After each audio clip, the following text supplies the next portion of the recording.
रफ्तार से उड़ते वक्त हवा का रेसिस्टेंस कम हो। वहीं एक एयरलाइनर यानी यात्री विमान का फ्यूजलाज ज्यादा चौड़ा होता है क्योंकि इसमें ज्यादा से ज्यादा यात्रियों को ले जाना होता है।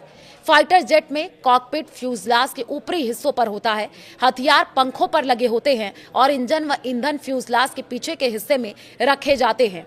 वहीं एयरलाइनर में पायलट फ्यूजलाज के सबसे आगे कॉकपिट में बैठते हैं। यात्री और सामान फ्यूजलाज के पीछे के हिस्से में होते हैं और ईंधन पंखों में स्टोर किया जाता है। राफेल का फ्यूजलाज करीब 40% हिस्सा कार्बन फाइबर कंपोजिट से बनता है। यह मटेरियल हल्का और बहुत मजबूत होता है, जिससे जेट का वजन कम रहता है और रफ्तार बढ़ती है। कुछ खास हिस्से जैसे इंजन के आसपास और ज्यादा तनाव वाले एरिया में टाइटेनियम का इस्तेमाल होता है। ये गर्मी और दबाव को झेल सकता है। वहीं फ्यूजलाज के कुछ हिस्सों में एल्युमिनियम लिथियम मिश्र धातु यूज होती है, जो हल्की और मजबूत होती है। छोटे छोटे हिस्से और जोड़ों में हाई स्ट्रेंथ स्टील का इस्तेमाल होता है ताकि ढांचा मजबूत रहे। फाइटर जेट के फ्यूजलाज को हल्का, मजबूत और आपको ये भी बताया कि एरोडायनामिक बनाना जरूरी है ताकि हवा का रेसिस्टेंस कम हो।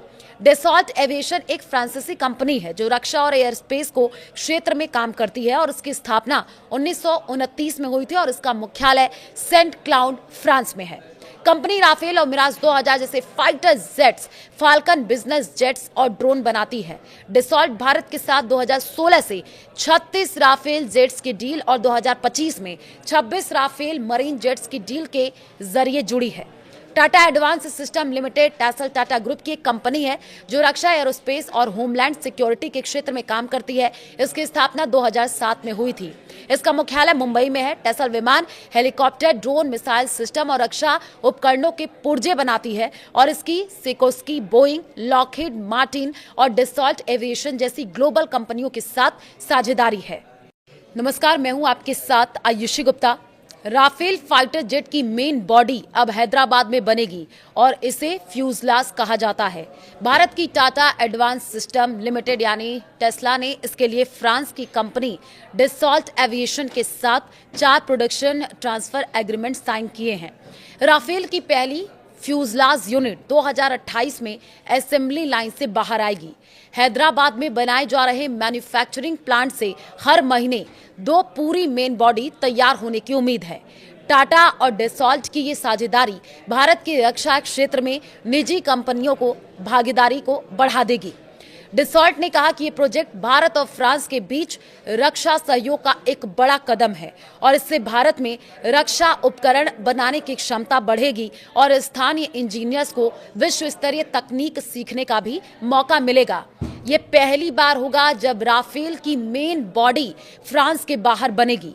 टाटा ग्रुप पहले से ही डेसॉल्ट के साथ मिलकर राफेल और मिराज 2000 जैसे विमानों के पुर्जे बनाते हैं।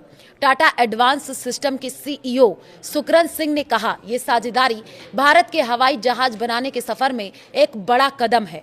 भारत में राफेल की पूरी मेन बॉडी बनना यह दिखाता है कि टाटा एडवांस सिस्टम की काबिलियत पर कितना भरोसा बढ़ रहा है और डेसॉल्ट एविएशन के साथ हमारा रिश्ता कितना मजबूत है। इस बात का भी सबूत है भारत ने एक आधुनिक और मजबूत एरोस्पेस मैन्युफैक्चरिंग सिस्टम तैयार करने में जबरदस्त तरक्की की है जो दुनिया के बड़े प्लेटफॉर्म्स को सपोर्ट कर सकता है। एयरक्राफ्ट फ्यूजलाज हवाई जहाज का मुख्य ढांचा या शरीर होता है जो विमान का सबसे बड़ा अहम हिस्सा है। आसान भाषा में कहें तो यह हवाई जहाज का वो हिस्सा है जिसमें बाकी सारे हिस्से जैसे पंख, पूंछ, इंजन जोड़े जाते हैं। यह विमान को उसका आकार देता है और बाकी हिस्सों को एक साथ जोड़ करके रखता है। सुपरसोनिक फाइटर जेट का फ्यूजलाज पतला और चिकना होता है ताकि तेज